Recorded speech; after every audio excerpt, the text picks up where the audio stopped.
Okay, so now we're recording. Thanks for your time, everyone. Thanks for your time this afternoon. It's really good to have you on the call.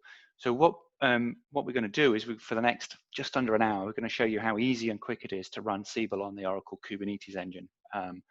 My name is Angus Miles. I'm from the Oracle Solutions Center based in the UK. We do a lot of demos, a lot of proof of concepts and workshops in the cloud native space and other spaces. And I'm joined today by my colleague Arif. Are you there, Arif? I'm here. Hello, everyone. That's great. Now, Arif's a real expert on DevOps and automation, so he's brought his kind of magic to the demo side of it. But I've got a few slides to show you guys, set the scene in the first place. So we've got the standard safe harbor statement. There's nothing we're going to show you today that is magic, that is a beta or a limited availability. Everything is doable right now, both on the Siebel side and the OCI side. But if we do talk about future features, it just says that it's beyond my pay grade to promise you exactly what those features look like and exactly when they'll be arriving. So that's the kind of standard safe harbor statement. And our agenda is really simple. I've got this handful of slides to set the scene, and then we're going to switch over to Arif, who's going to show us the real interesting part of the demo today. And then we've got some time for Q&A and discussion at the end. But we do like questions, so if any questions crop up, just let us know. Or if we can't understand our English, we'd like to speak a little bit clearer, let us know as well. So let's talk about the building blocks. There's three main building blocks for this demo we're going to show you today. And the first one is Oracle's cloud infrastructure, which is our Generation 2 cloud designed for the enterprise. It's been out quite a long time now. It's designed from the ground up to be really highly performant, to provide strict security. So both in the hardware, the software offerings, and the structures around our IAM, identity and access management, we've got real kind of enterprise grade features in this cloud. And of course, we've got a whole range of infrastructure as a service services, GPU, standard compute, high performance compute. We've got, as you can imagine, database services, some big data services. And what we've got in the area we're looking at is a kind of cloud native services. We've got a managed Kubernetes offering along with various other stuff. And it's that managed Kubernetes offering that we're going to build and use in our demo today. So this is a managed Kubernetes service, very easy to provision Kubernetes clusters and consume them for various purposes. It's built upon that OCI infrastructure as a service. We have this great choice of either virtual or bare metal worker node, so we can choose to get the ultimate performance with a bare metal node or go for virtual machines instead. We've got a choice between Intel and AMD chips to really get exactly the right supporting infrastructure for the workloads we want to run in Kubernetes and OKE. And the third building block that we're going to use is Oracle Siebel. So this is one of the Apps Unlimited suite of products that we've had around. It's our CRM software. And the Siebel product management guys and the engineering team at Siebel have been doing quite a lot of work to make it possible to run Siebel in a containerized way. So we've built upon that. So both the containers that they've issued and published and made available for use, and also the work around the Kubernetes manifest for the resources that we want to create in Kubernetes to run Siebel. So Siebel's made up of, a typical Siebel deployment is made up of three different types of component. They have a gateway, an application interface, which is the user interface, and the Siebel servers, which are the business logic in a Siebel application. And we've been running these as pods, so they're all containerized. We run them as a pod in Kubernetes, and those pods are organized in what's called a stateful set. We'll talk a little bit about a stateful set, but it's ideal for running, Kubernetes is obviously great for running cloud native, built greenfield, built to be stateless applications, but also with constructs like the stateful set, it's really good for running more traditional applications like Oracle Siebel, and you get the same sort of benefits that Kubernetes brings to the table in terms of really high density, a lot of supporting services, and a really rich ecosystem that we'll talk about in just a moment that allows us to interface with various different parts of our cloud provider, in this case OCI. So those are the three building blocks. And what we'll be showing you in the demo is essentially what you can see in front of you. We're going to start with a set of virtual machines. So we are using virtual machines, I think quite a small cluster with only 3 VMs in it. And we're going to have those organized into a Kubernetes cluster in OKE, in the managed Kubernetes service. So we've requested to have a cluster in OCI. And then before we actually run Siebel, we need a little bit of plumbing and a few kind of prerequisites to be organized alongside our cluster. And the first one is we obviously need a Docker registry. So in OCI, we have the OCIR, the OCI Docker V2 compliant registry. And in there, we've placed the images that we've obtained from Siebel Engineering and Siebel Product Management. So these are the images that form the basis of our Siebel deployment. There's a little bit of a Docker script to run to build these and customize these to our eventual purpose, but they are available to end customers via opening an SR in Moz. So we have those sitting there in our OCI registry. This being Oracle, we need a database with our Siebel deployment, and we're really spoilt for choice in OCI because we have a real a set of options around about how we provision a database. So we can use the database system service, and we can have a database running on bare metal nodes in OCI or on virtual machines. We can have a rack with 2 nodes if we want. We can set up automated data guard in that database system. So we've got a real choice very quickly setting up a database. We could also use the Exadata cloud service if we want the ultimate performance. If we're running this in perhaps a production scenario, we could use Exadata cloud service. And the most recent versions of Siebel also support the autonomous database, which is available in OCI as well. We've made a slightly different choice for the purposes of the demo. We're actually going to run our database as a pod inside the OKE cluster. So it just keeps our demo self-contained. There's nothing to stop a customer maybe wants to do that if they're running a development environment. They want everything to be set up very quickly and torn down very quickly. So we'll run it there, but there's lots of options available because Siebel simply speaks to the database, the Siebel database via standard TNS. So it just needs to be network accessible from the Kubernetes cluster. So lots of choice for the database system. As well as a database, Siebel also needs a shared file system. It's called the SFS, the Siebel file system. The various different components, the gateway, the application interface, and the Siebel server all need to mount this shared file system to keep their configuration files on. And what we're using here in OCI, again, we've got support for that. So we're using the file storage service, which is the shared file service in OCI. And we're using a plugin to the Kubernetes cluster called the NFS Client Provisioner that allows us to declaratively say, we would like a persistent volume claim based on this kind of size. We want to attach that to our pods, and it will automatically provision into the FSS in OCI the shares that we need to support that shared file system. We're also using the standard block storage in OCI for our database we're running in the cluster. So we have a storage class called OCI that allows us to provision automatically the disks that's needed for our database, but we're using both block storage and shared file storage in this deployment as well. So once we have those in place, we can go and roll out the stateful sets. So we talked about, we have one for the gateway, we have one for the application interface, and one for the Siebel server. And first off, those stateful sets will only have one replicate in them. So that's essentially just one pod with one container in it running each of those components. But the stateful set is a construct that's, as we said, it's built to run these stateful applications. So when we start to scale and scale out to more than one replica, we're working more under the sort of paradigm of pets rather than cattle. So if we built a kind of stateless application, we could just scale it out willy-nilly. We don't care what these pods are called. We don't care. They're running exactly the same image. We have a load balancer in front that can just direct stateless requests to those and have that serviced. That's not really the case for Siebel. So we want to use the stateful set. It means when we start to scale it, the first replica that we have is always marked as index 0, and we'll have a stable network identity, always has the same internally resolvable host name in the stateful set. When we scale it out, we get index 1, which has, again, a common network identity that doesn't change, and we scale out to index 2 and then index 3, and it always scales them up in that order and scales them down in that order. And during the demo, once we've set up our Siebel interface, well, actually, we need some other stuff before I come to the scaling. We need some Kubernetes services, and these are network constructs in Kubernetes that allow the various components in our Siebel deployment to speak to each other. It also allows them to speak to the file storage system, to speak to the database system, etc. So we'll set those up as well, and we've got the manifest to do that, and we'll be deploying those kind of as a big shot to automate the deployment of our Siebel enterprise.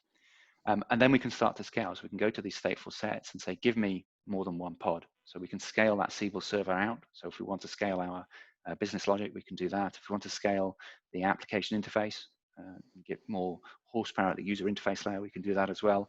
We'll do those two, the AI and the Siebel server in the demo, but we can also scale the gateway servers as well. There's a few more manual steps required in Siebel configuration for that.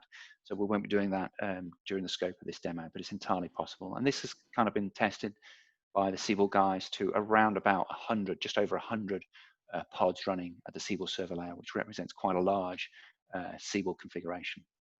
So the demo steps, we've already got an OKE cluster. So we've gone into OCI already.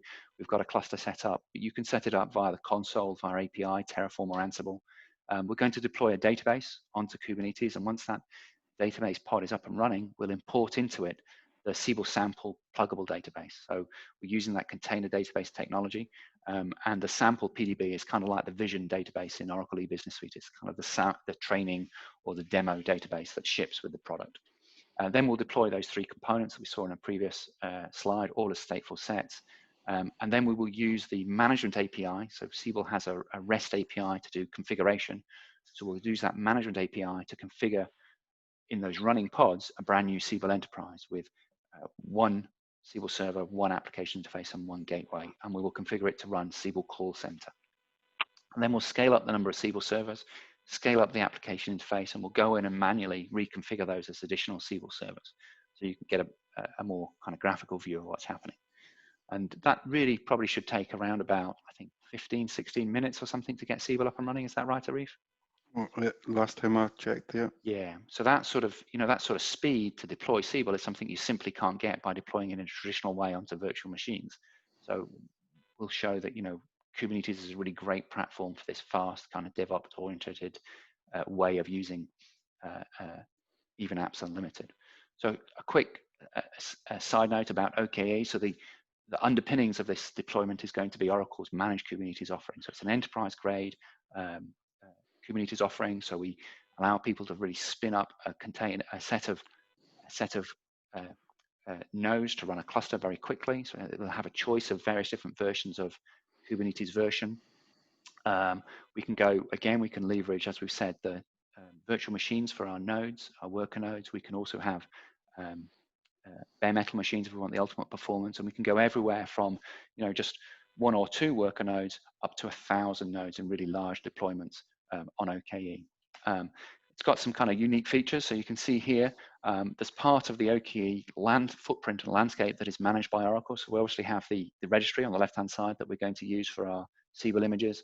In the middle, we have the control plane of Kubernetes. And normally you would specify this yourself if you're doing self-managed Kubernetes or some of the other Kubernetes managed offerings.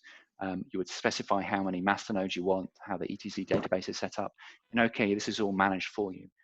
It's all controlled by Oracle in the Oracle domain. But the great thing is there's no charge for those elements. So there's really a very low barrier to entry in terms of using lots of small clusters. So sometimes you might be forced, if you're paying for every control plane, you might be forced to have less clusters and put lots of different applications in them. There's nothing to stop you here because there's no charge for those control planes. And on the right-hand side, this is what you would control. You would dictate how many node pools, we call them, with different types of nodes in them you want to run, and you interact through standard tools. So it's worth pointing out, it's not special Oracle Kubernetes. This is standard, based on standard Kubernetes. You can run all of the standard tools against it, kubectl, Helm, all of the plugins. And in fact, we're using we're using Helm to deploy some of the components. We're using some of the plugins here. The storage plugin for FSS is an open source offering. So it's really standard Kubernetes and makes stuff very portable.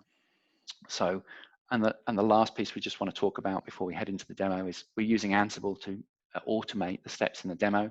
So Ansible is an open source tool out of Red Hat. It's really great for this sort of thing because it's agentless. We don't need to deploy an agent on the targets we're going to manage, which is great if we're spinning up brand new clusters very quickly. And it also has this rich ecosystem of modules that allows us to do really kind of high level tasks against our targets. So there's an Oracle module for Ansible that allows us to create OCI resources. So we could create this Kubernetes cluster in OCI with Ansible and automate that. We can use a Kubernetes module for allow us to do standard Kubernetes tasks. So when we deploy the resources and the manifests that describe our Siebel deployment, we're using a Kubernetes module in Ansible to do that. Some of the plumbing that we talked about will be deployed by Helm, which is a package manager, and there's a Helm module that allows Ansible to do that. And all the standard tasks that we need to do, such as Linux config, of course, it's really strong in that sort of area. We've got stuff organized into phases or playbooks. So it allows us to do things like, redeploy various different Siebel enterprises onto the same cluster in different namespaces if we want, or we can expand our Kubernetes cluster with additional worker nodes to give us more kind of horsepower. So it's a really useful tool, and we're using it in this demo to so we can talk rather than typing into the terminal at the same time. But again, if you want to productize this and industrialize this, a tool like Ansible is probably what you would be doing, using to make that happen. So I think that's the kind of end of my stuff. I'm just going to hand over to Arif. So any questions from our large audience, Gilson? No questions so far. Let's keep going. All right. So Arif, I'm going to let you share, and Arif is going to kick off the actual meat of the demo. So, can you see my screen? That's looking good. Yeah, I can see Yeah. terminal and the OCI console. All right. So thanks, Angus. So I'm going to show you how we can automate the deployment of a Siebel environment on our Kubernetes cluster. So we've written some Ansible playbooks which will do this, and actually in the interest of time I'm going to kick off the playbook to deploy our environment, and then as it's running we'll just describe the process and what's actually happening.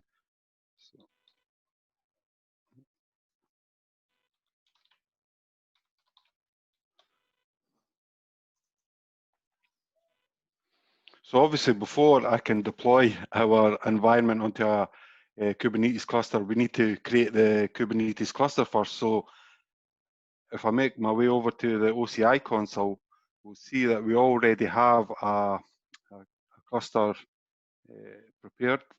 If I just make my way to that. And again, I've deployed this using Ansible and Terraform, but obviously just in the interest of this demo, it's better to have this up and running so don't wait about for the cluster to be created.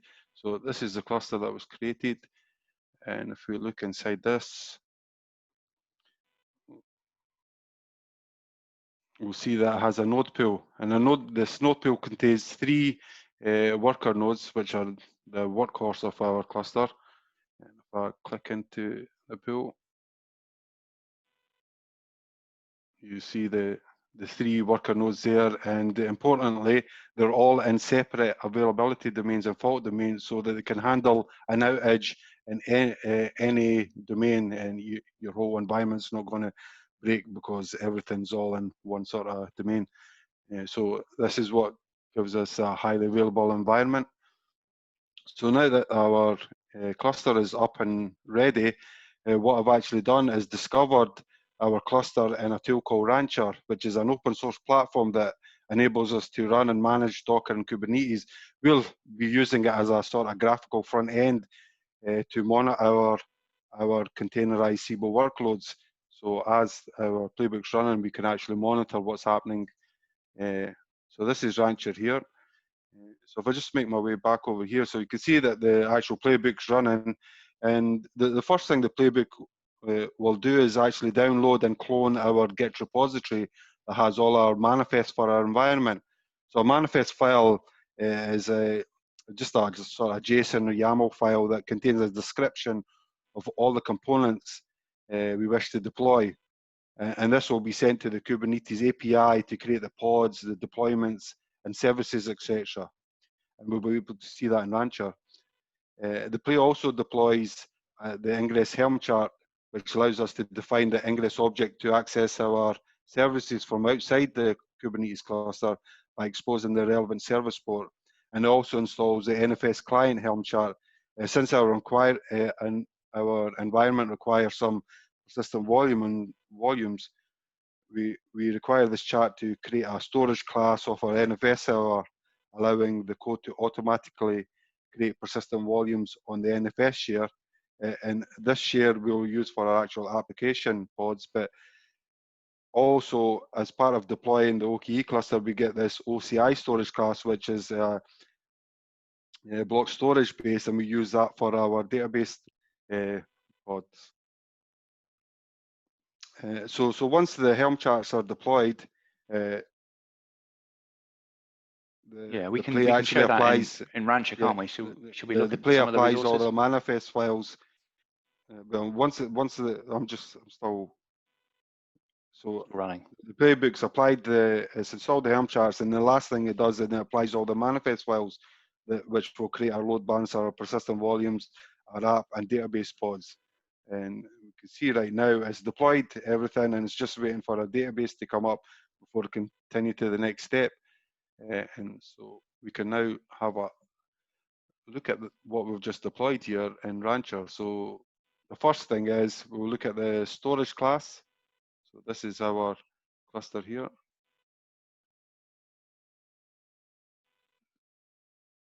So you can see the two storage class. This is the default storage class that you get when you install OKE, and this is the NFS client provisioner that I installed via the playbook.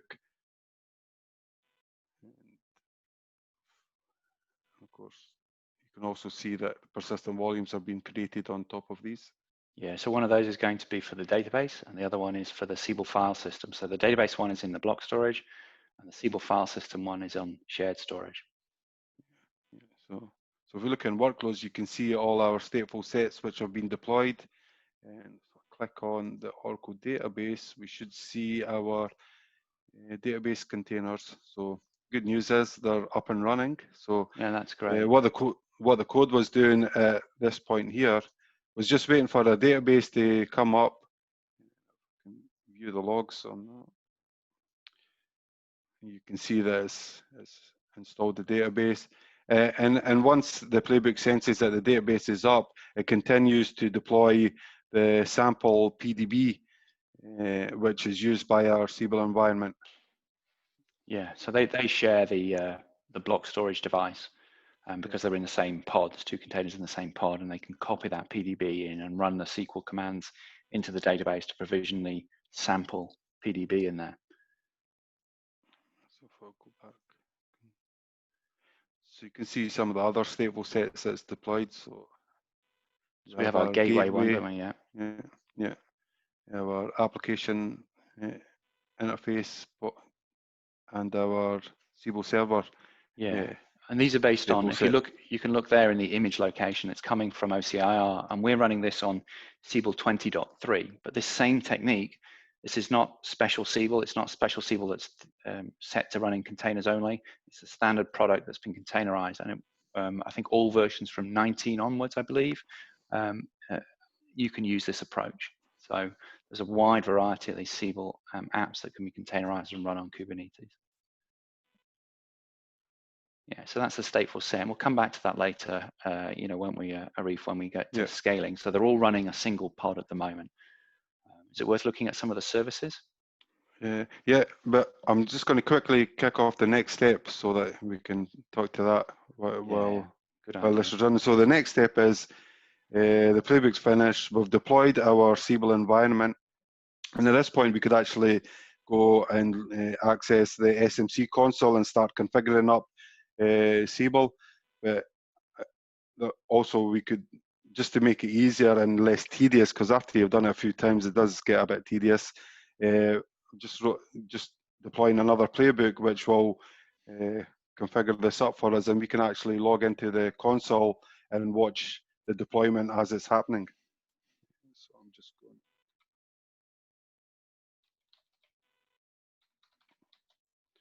So configure Siebel.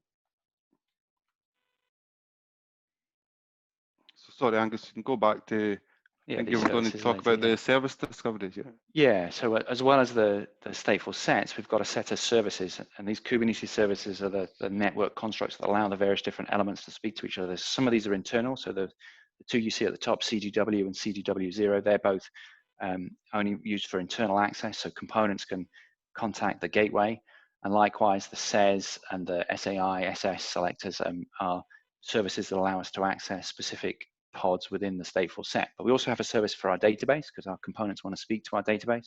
So you can see we've got a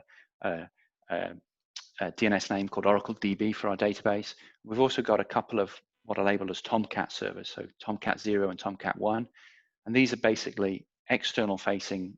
In our case, we're using node ports, but they're a way for traffic from outside the cluster to come in and access the Siebel user interface. And one is dictated to configured to speak to our first application interface pod, and we'll use the second one later when we scale that out. So would it be a good time, Arif, to go to the Siebel management console? Sure. So, yeah, so let me just click on this link here. And put in the correct URL.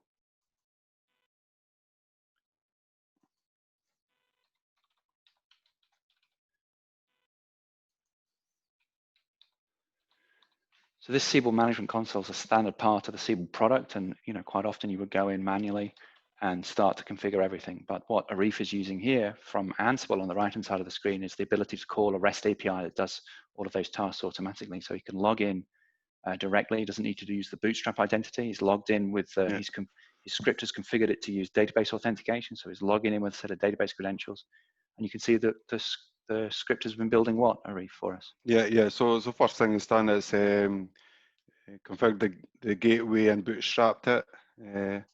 Could see that in security. So this is our connection details for the database, which is deployed in our cluster. So it's using that same DNS name of the service, Oracle DB, to speak to our containerized database. But this could be a database in OCI running a database system, couldn't it? Yeah. And then the next thing it's doing is we're deploying our enterprise. I will deploy a profile first. So you can see my enterprise profile, and this is the storage file system that I'll use. Yeah. And then once the profile is deployed, I'll actually deploy it. So you can see that enterprise has already been deployed, and currently we're deploying our Siebel server. So likewise, it deploys a profile for the Siebel server, then goes and deploys the Siebel server. And the playbook's just checking periodically for our Siebel server to come online before it deploys our application interface. And this is going to take maybe another minute and a half. Yeah. So while that's happening, should we go back to Rancher and scale the stateful sets, perhaps? Yeah. So we're deploying a kind of bare bones Siebel Enterprise, aren't we? With only one gateway, one application interface, and one Siebel server. We want a little bit of resilience, and that's kind of why we have one of the things we expect when we run stuff on Kubernetes. So what we can do is dig into these stateful sets, and we'll go to the SAI one, the user interface, and if Arif clicks scale there, you can do it via Rancher, you can use kubectl or the REST API. It'll build for us a second pod and run that second pod. And you can see that's coming with index 1 because it's the second pod in the stateful set. And we'll do the same with the SES, the Siebel server. So this is the business logic layer. And we'll scale it again. You can see that come up. What we should see is all other things being equal in Kubernetes, the Kubernetes scheduler will try and put subsequent new members to a stateful set onto a different node. You can see these have gone to 2 different nodes, so we've got a little bit of resilience in this case. And this is, as you can see, it's much quicker than deploying a new virtual machine, installing the Oracle software onto it, and then bringing that into the Siebel Enterprise. But what we've done now is we've essentially got the raw infrastructure to scale out our Siebel Enterprise, but we haven't yet done the configuration step, so because we're still exactly configuring the first cluster, aren't we? The first enterprise. You mentioned that we've also got a second Tomcat for our second user interface that we just deployed. Yeah, so that Tomcat 1 service will allow us to access the second SAI pod. And we'll see in just a moment when we get things up and running, we can have 2 of these management consoles. I think that looks like it's happening. And right on cue, the playbook's finished. So we should hopefully, if I refresh this, we'll see that our Siebel server's deployed and also our application interface. And at this point, we should now have a call center deployed and we should be able to access it.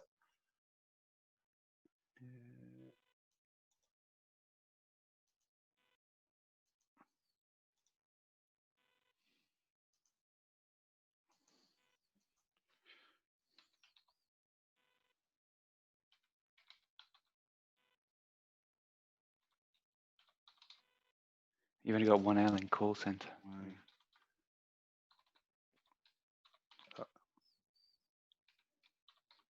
It does take a few moments. So first time you access this for it to come up. So just refresh that for a bit. Need a little bit of patience because it's just basically the configuration. Configure it sets all the config files up, so it needs to start all the components and register them with the gateway.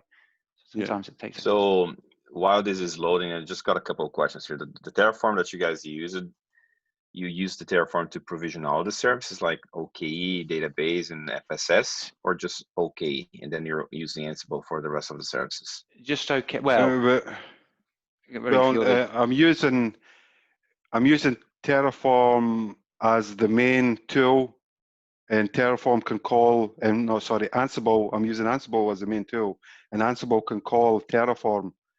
So we use Terraform just to build the OKE cluster and create our file storage, and then it notifies Ansible with all the information we need for it to then deploy what we're just been viewing here.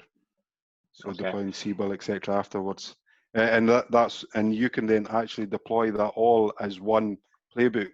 So you're going from zero infrastructure, nothing running in the cloud, no cluster, to call center running in, I'd say, less than 30 minutes for the time it takes to create the cluster and the time it takes to deploy our Siebel environment, which we tend to do takes 15 minutes. We tend to do this with the OKE cluster up and running. We do have another version where we run it on the PCA. We try to create two versions of all this stuff. So we use OLCNE on the PCA, and we start with an empty PCA in that case. But it's just I mean, if the audience was willing to watch us create the cluster as well, that's no problem. We can start with nothing and, show you how. No, that's fine. Yeah, no, that's fine. I was just curious about what Terraform was doing and what Ansible was doing, but that's okay. You explained that. That's pretty cool, actually. And my other question is the Siebel image that you have in the registry. Is that something that other users can use, or so what's that image has license that we can't share? Well, it's they need to be licensed for Siebel, so there's no magic about licensing, obviously. But the Siebel PM team and engineering have worked, over quite a few years now to containerize Siebel. So there is stuff in the public domain, how to run it on Docker, etc. And there's a procedure at the moment where they go, a customer would go into My Oracle Support, raise an SR, and get access to essentially the base images for the three components there.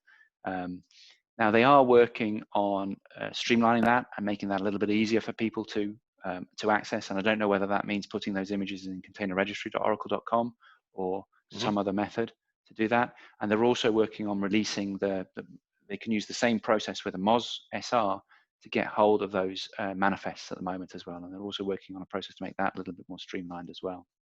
There is, in the future, Siebel, the product, is being completely re-architected to run on microservices. But this is what we're looking at here is the current Siebel product running in Kubernetes, whereas the future Siebel, I don't know when that will be coming, will be designed from the ground up to be a set of microservices.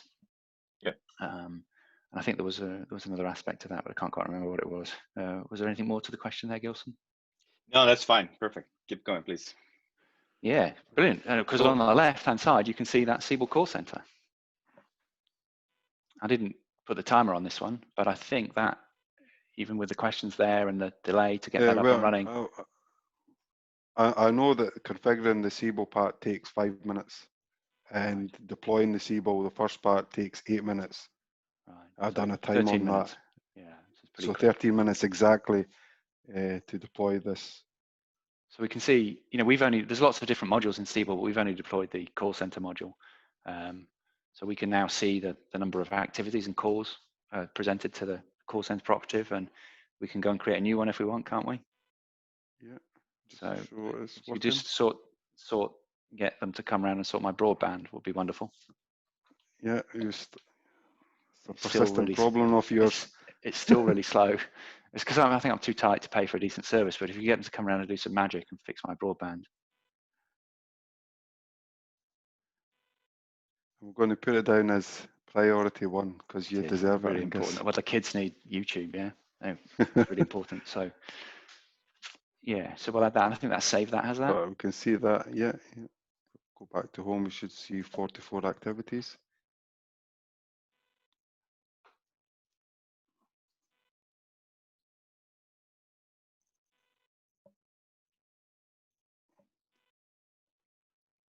Yeah, 44 activities now. That's brilliant. But we're still running with only one node of everything. Yeah, we haven't configured those extra nodes into our enterprise, have we?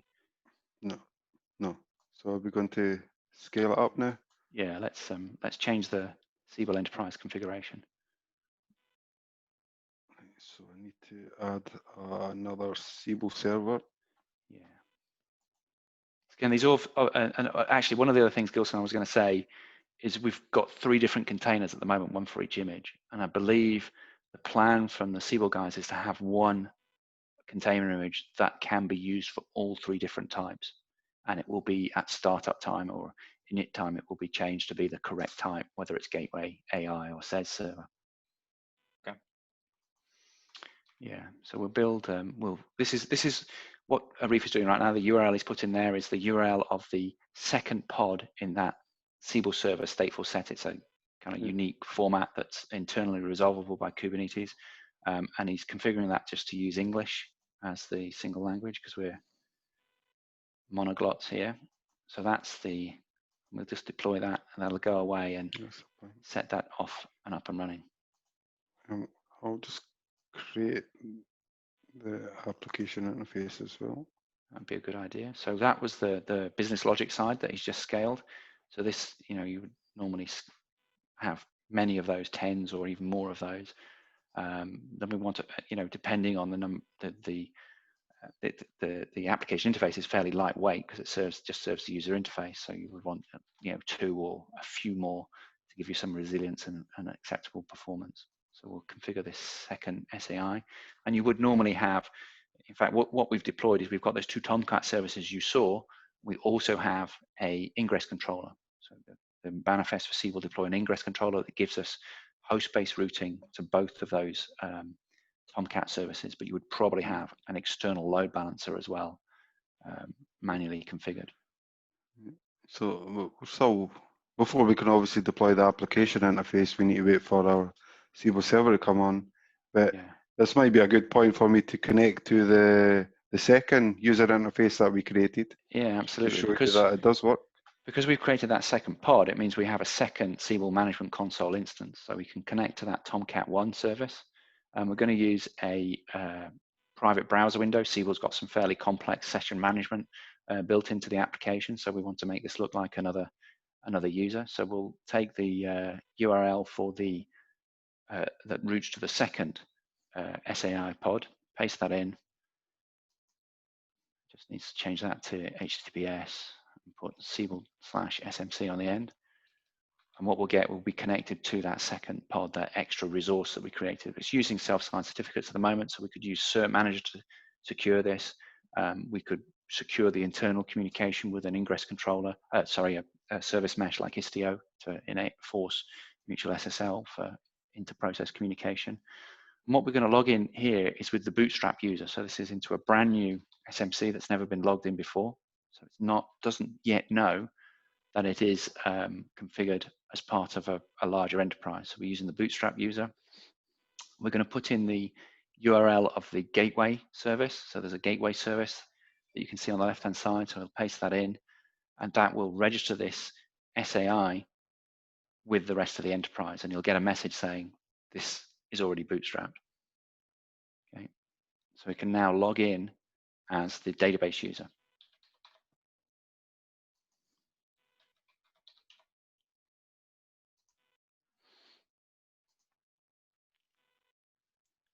Oops, put the Bootstrap user in again. Yeah, it's the complex, secure database password. And what we see is the same topology that we saw, in the other Siebel management console. The SES server has started now, which is great news. So it means that we can fire up and start the second SAI, the application interface module. Yeah. Just deploy that. And that'll take just a few moments to start. So it's come back with green. Green is good to go. Sometimes a little bit of delay before it is ready to. That's the screen now. So we should be able to connect to our second call center interface.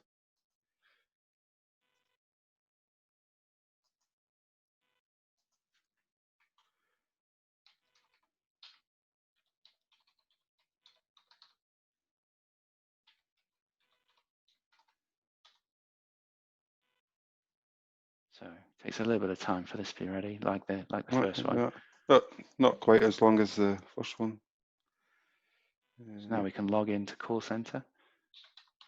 And again, you know, as we've mentioned, there are some kind of load balancing infrastructure set in front of this normally. So we would normally go in through that host-based routing through the ingress controller, which would then route to those 2 Tomcat services. We're going directly to the 2 Tomcat services here, and then you would probably have a load balancer outside this as well, outside the OKE cluster. So we've got those 444. Yeah, and if we just look, I just want to know if they've actually fixed this broadband yet, because it's been at least 5 minutes since you put the request in. I want my fiber back. Is it fixed? So yeah, no, we can see that your call is still in an unscheduled state, and they've accidentally